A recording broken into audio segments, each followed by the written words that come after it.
என்ன sir, ice சாப்பிட்டு ஹாஸ்பிட்டலுக்கு போலான்னு சொன்னீங்க. ஐஸ் வாங்கிட்டு சாப்பிடாம என்னைய பார்த்துட்டு இருக்கீங்க. நானும் ஐஸை சாப்பிடலான்னு தான் நினைக்கிறேன். ஒத்துக்க மாட்டேங்கிறியே. சார் சீக்கிரமா சாப்பிடுங்க சார், இல்லைன்னா ஐஸ் உருக்கிற போகுது. அட இந்த ஐஸ் உருக்குனா என்ன? அதான் 50 கிலோ ஐஸே பக்கத்துல இருக்கே. சார் ஓவரா போறீங்க. ஹேய், நான் ஒன்றும் தப்பா சொல்லம்மா. உன் பேர் ஐஸ் தானே, அதைத்தான் சொன்னேன். ஆனா என்ன, இந்த ஐஸ் என் கைப்பட்டாலே உருக்கிறது, நீ தான் உருகவே மாட்டேங்கிற. நீங்க என்ன பண்ணாலும் என்ன உருக்க முடியாது. எவ்வளவு பெரிய ஐஸா இருந்தாலும் அது எப்படி உருக்கணும்னு எனக்கு தெரியும். உருக்கி காட்டுறேன்டி. சார் ரொம்ப நேரம் ஆகுது, ஹாஸ்பிட்டலுக்கு போலாம். போலாமா? என்ன அவசரம்? முதல்ல ஐஸை சாப்பிடு, அப்புறம் போலாம். சரி, ஐஸ் சாப்பிட்டு சீக்கிரமா போலாம். சார் ஐஸ் சாப்பிட்டாச்சுல, வாங்க போலாம். ஐஷு, என்ன சார்? கன்னத்துல ஐஸ்கிரீம். ஐஸ்கிரீமா? இப்ப போயிடுச்சா? ஐயோ இல்ல, இரு.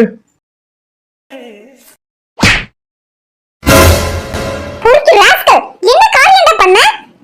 உன்னை எல்லாம் ஃப்ரெண்டா நினைச்சு உன் கூட பழகுன பாரு, என்ன சொல்லணும்? இதுக்கப்புறம் என் மூஞ்சிலே முழிக்காத. இப்போ என்ன பண்றது? சார் என்ன சார், போலாம் வாங்க. இல்ல ஐஷு, அது உன் கன்னத்துல. கன்னத்துல என்ன? அது கன்னத்துல ஐஸ். ஐஸா? எங்க சார்? இப்ப போயிடுச்சா சார்? ஐயோ இல்ல ஐஷு. இல்லையா? எங்க இருக்கு சார்? பாத்துக்கிட்டே நிக்கிறதுக்கு கொஞ்சம் தொடச்சாது விடலாம்ல. ஐயோ அதுக்கு தானே வெயிட்டிங். எங்க இருக்கு? ஐஷு இரு, ரொம்ப கஷ்டப்படாத, நானே தொடச்சு விடுறேன். எப்ப ஐஸ் சாப்பிட்டாலும் மூஞ்சில பூசிக்கிறா. நம்மள உசுப்பேத்தனம்னே பண்றாளோ? தங்க திங்கள் நெற்றில் பொட்டும் இட்டு வெண்ணிலாவின் கண்ணம் தொட்டு நெஞ்சிலாடும் சுவாசச் சூட்டில் காதல் குற்றாலம் தென்கினியும் தென்னலாய் நின்னருகே வந்து ഞാൻ காதில் ஒரு மந்திரமாய் காகலிகள் மூலவே முத்தத்தாலே பெண்ணே சேலை நெய்வேன் கண்ணே நாணத்தால் ஓராடை சூடிக்கொள்வேன் நானே ஆலோலம் கிளிமுத்தேவா ஆதிரராவிலுரம்பிலியாய் செம்பூவே பூவே உன்மேகம் நான் வந்தால் ஒரு வழியுண்டோ. Sir bill. ஏண்டா டேய்? Sir bill, sir bill.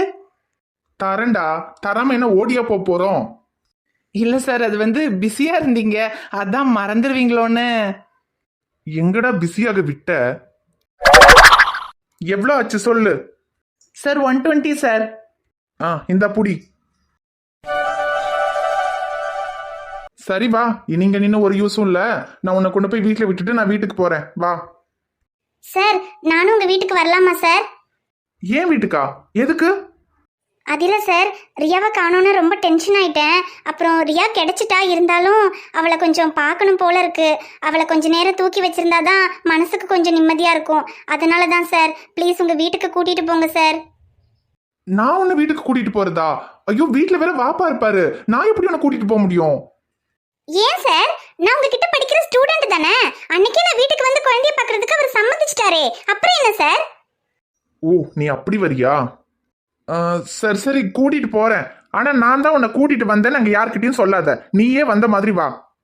ஐயோ சரி சார், நீங்க உங்க வீட்டு வாசல்ல மட்டும் என்ன விட்டுருங்க, அங்கிருந்து நானே வந்த மாதிரி வந்துக்கிறேன். சரி சரி, வாசல்ல இறக்கி விடுவேன். நான் முதல்ல உள்ள போறேன். நான் போய் ஒரு 5 நிமிஷம் கழிச்சு தான் நீ வரணும். அப்புறம் 2 பேரும் ஒன்னா வந்தீங்களான்னு யாராவது கேட்டா கூட இல்ல நான் தனியா தான் வந்தேன்னு சொல்லணும். ஐயோ சார், எதுக்கு சார் இப்படி பயப்படுறீங்க? அதெல்லாம் ஒன்றும் நான் உங்களை மாட்டி விட்டுற மாட்டேன். யாருக்கும் டவுட் வராம எப்படி நடிக்கணும்னு எனக்கு தெரியும். அதான் உனக்கு நல்லா நடிக்க தெரியுங்கிறது இந்த ஊருக்கே தெரியுமே. சரி சார் போலாமா? போலாம் போலாம், நட. இன்ஷா அல்லாஹ் உங்களை நம்பிதான் கூட்டிட்டு போறேன். இவளை கூட்டிட்டு போற பாவத்துக்கு என்ன வீட்டை விட்டு வெளியே துரத்தாம பாத்துக்கங்க.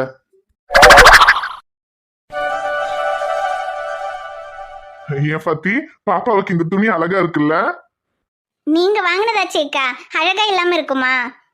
ஆமா பாத்தி, வர்ற வழியில தான் பார்த்தேன். பார்த்ததும் எனக்கு நம்ம சின்ன வயசுல சாராக்கு இந்த மாதிரி ஒரு துணி வாங்கி போட்டு விட்ட ஞாபகம் இருக்கா உனக்கு? அந்த துணியில சாரா அவ்வளவு அழகா இருப்பா. அதையே போட்டு விடுங்கன்னு போட்டுக்கிட்டே நடப்பாளே, அதுதான் ஞாபகத்துக்கு வந்தது. அதை பார்த்ததும் உடனே இவளுக்கு அதை வாங்கி கொடுக்கணும் போல தோணுச்சு. அதனாலதான் வாங்கி போட்டு விட்டேன். ஆமாய்க்கா, எனக்கு கூட ரியாவுக்கு நீங்க இந்த துணியை வாங்கிட்டு வரும்போது எனக்கு நீங்க சாராக்கு வாங்கி கொடுத்த ஞாபகம் தான் வந்துச்சு. ஆனா இக்கா, என்னால இதை நம்பவே முடியல இக்கா. குழந்தைய வீட்டுக்கு கூட்டிட்டு வரலான்னு சொன்னப்போ அவ்வளோ கோவப்பட்டீங்க. ஆனா இப்போ குழந்தைய வெளியில கூட்டிட்டு போய் பலூன் எல்லாம் வாங்கி கொடுத்து புதிய துணியெல்லாம் வாங்கி கொடுத்து கூட்டிட்டு வந்திருக்கீங்க. என்னால நம்பவே முடியல இக்கா. ஏன்னா குழந்தை இந்த வீட்டுக்கு வந்து இவ்வளோ நாள் ஆகுது. இத்தனை நாள்ல அந்த குழந்தையோட முகத்தை கூட நீங்க சரியா பார்த்ததில்ல. ஆனா இப்போ குழந்தைய வெளியிலலாம் தூக்கிட்டு போய் எல்லாம் வாங்கி கொடுத்து கூட்டிட்டு வந்திருக்கீங்க. எப்படிக்கா? அது ஒண்ணும் இல்ல பாத்தி, வீட்டுக்கு வந்தப்போ குழந்தை உட்காந்து அழுதுகிட்டு இருந்துச்சு. உன்னையும் பார்த்தேன், சாராவையும் பார்த்தேன், யாரையும் காணோம். வீட்டுல தனியா உட்காந்து அழுதுகிட்டு இருந்துச்சு. சரி, வெளியே எங்கேயாவது கொண்டு போனா அழுக நிக்குமான்னு வெளியே கூட்டிட்டு போனேன்.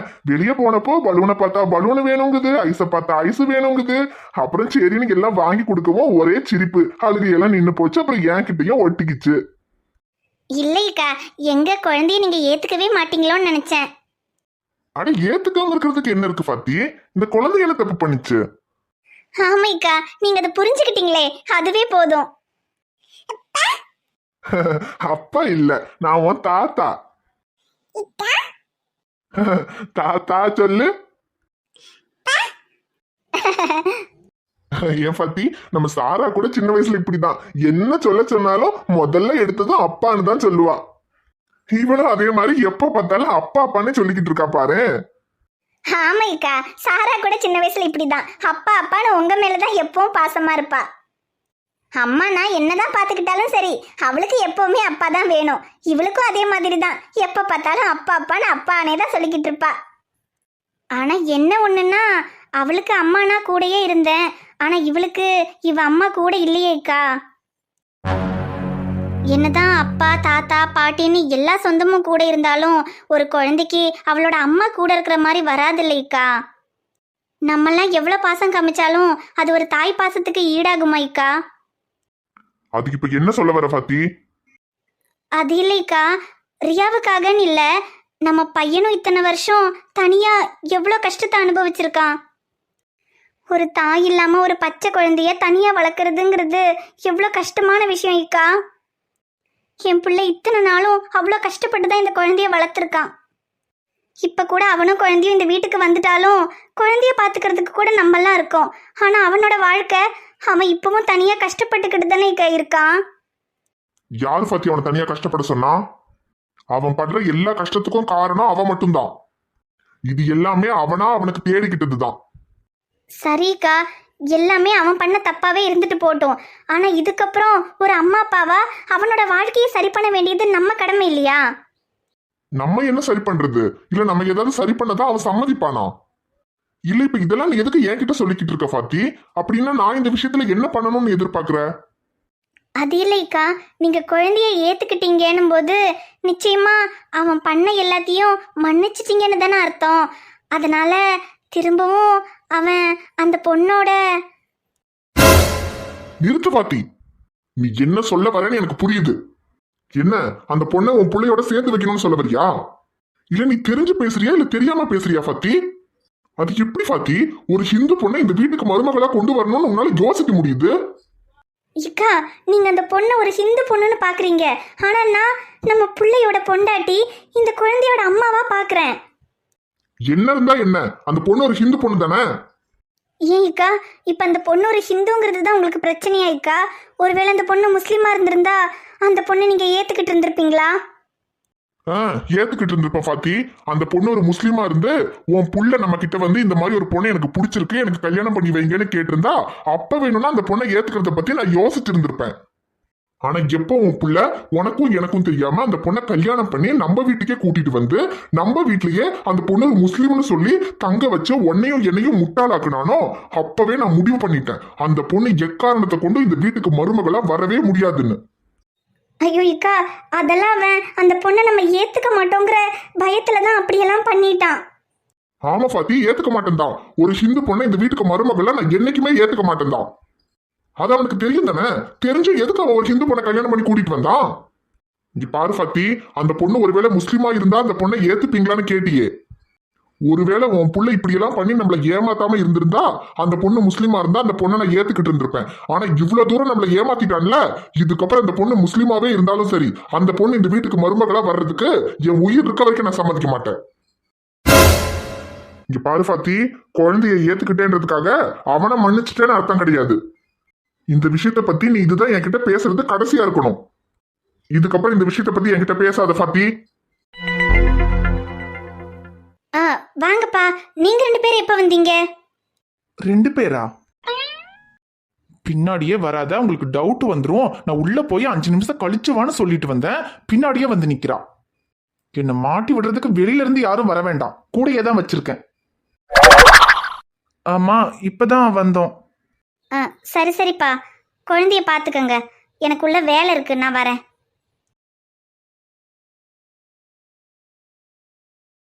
ஷமீர், உங்க அப்பா சொன்னதை நினைச்சு வருத்தப்படாதீங்க ஷமீர். இன்னைக்கு உங்களை மன்னிக்க மாட்டேன்னு சொல்லிட்டு போனவர் நிச்சயமா கூடிய சீக்கிரமே நம்ம 2 பேரையுமே மன்னிச்சு ஏத்துக்குவாரு. அவரோட சம்மதத்தோட நான் இந்த வீட்டு மருமகளா உங்க கூட சந்தோஷமா வாழத்தான் போறேன். ரியா குட்டி, அம்மா வரேன் இரு.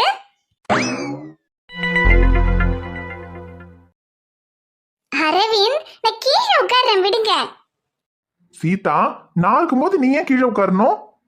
அப்புறம் இன்னைக்கு நீ அத்தை இருக்காங்க, தீரன் இருக்கான்னு எல்லாம் காரணம் சொல்ல முடியாது. ஏன்னா தீரன் ஸ்கூலுக்கு போயிட்டான், அத்தை இங்க கோயிலுக்கு போயிட்டாங்க, வீட்டுல யாரும் இல்ல, அமைதியா இருக்குன்னு சொல்லிட்டேன். ஐயோ, நானும் அத்தைங்களோட கோயிலுக்கே போயிருக்கலாம். போவ நீ கோயிலுக்கு போறதுக்கு தான் நான் லீவை போட்டு வீட்டுல உட்காந்துருக்கனா? ஆமா, உங்க யார் எனக்கு லீவ் போட சொன்னா? யார் சொல்லணும்? எனக்கு எப்பெல்லாம் என் பொண்டாட்டிய கொஞ்சணும்னு தோணுதோ அப்பெல்லாம் நான் லீவ் போடுவேன். என்ன எவன் கேட்பான்? ஏன் உங்களுக்கு மேல ஆபீசருங்க யாரும் இருக்க மாட்டாங்களா? நீங்க ஏன் லீவ் போடுறீங்கன்னு அவங்க உங்களை கேட்க மாட்டாங்களா? ஏய், நான் தான் ஏசி, எனக்கும் மேல கமிஷனர் தான். அவரெல்லாம் எப்பவாவது தான் வருவாரு, மத்தபடி எல்லா இன்சார்ஜுமே நான் தான். நான் நினைச்சா எப்ப வேணும்னாலும் ஸ்டேஷனுக்கு போவேன், நான் நினைச்சா எப்ப வேணும்னாலும் லீவ் போடுவேன். என்ன கேட்க அங்க எவனும் கிடையாது. ஐயோ, அதுதானே பிரச்சனையே.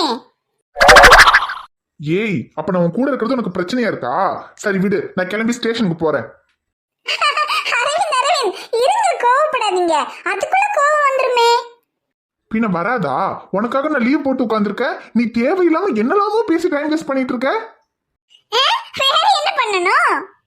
என்ன பண்ணணும்னு நான் சொல்றேன்.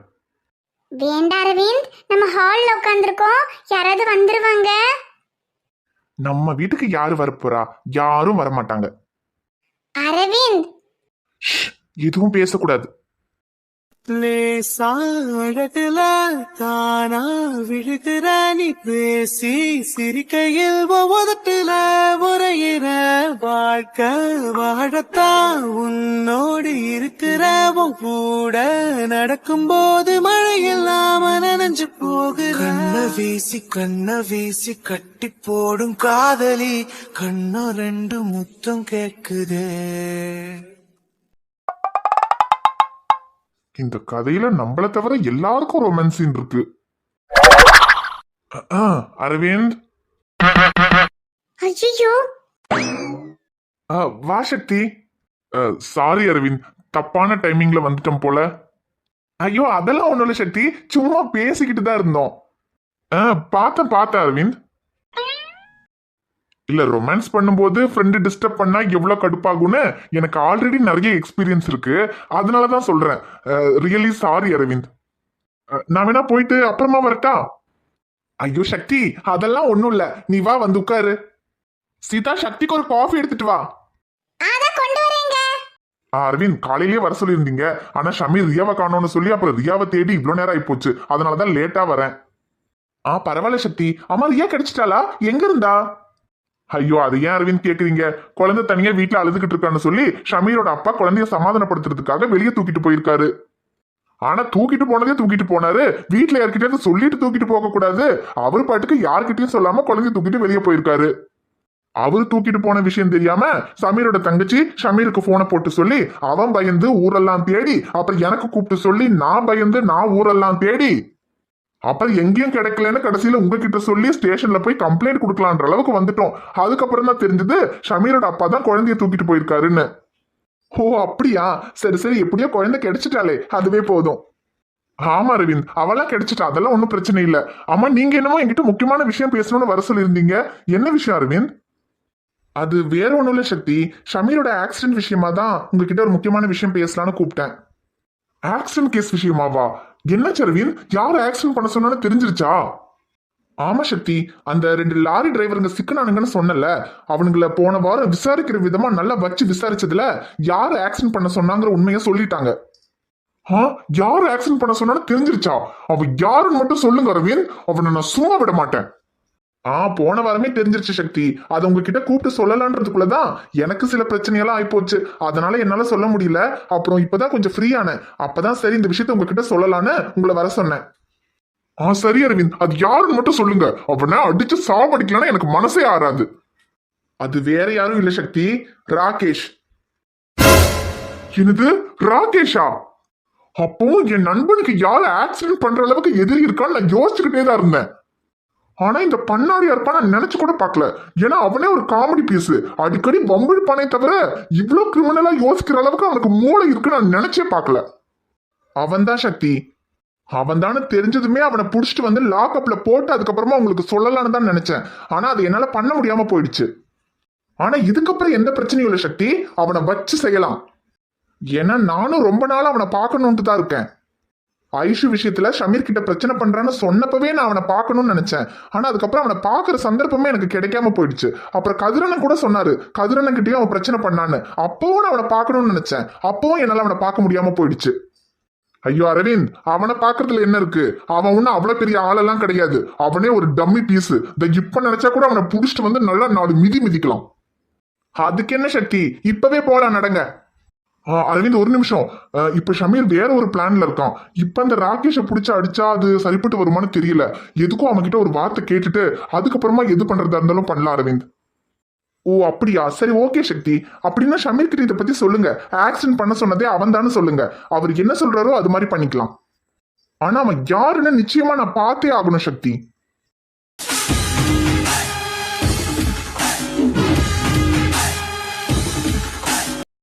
ஹாய் ஃப்ரெண்ட்ஸ், எல்லாரும் எப்படி இருக்கீங்க? நிச்சயமா நலமா இருப்பீங்கன்னு நம்புறோம். இந்த வீடியோ உங்களுக்கு பிடிச்சிருந்தா மறக்காம வீடியோவுக்கு ஒரு லைக் போடுங்க. வீடியோவை பத்தின கருத்தை மறக்காம கமெண்ட்ல சொல்லுங்க. வீடியோவை உங்க ஃப்ரெண்ட்ஸுக்கும் ஃபேமிலிக்கும் ஷேர் பண்ணுங்க. சேனலை இன்னும் நீங்க சப்ஸ்கிரைப் பண்ணாம பார்த்துக்கிட்டு இருந்தீங்கன்னா மறக்காம சப்ஸ்கிரைப் பண்ணிட்டு பாருங்க. நாங்க உங்களை நாளைக்கு பார்க்க வரோம். Bye friends. பை.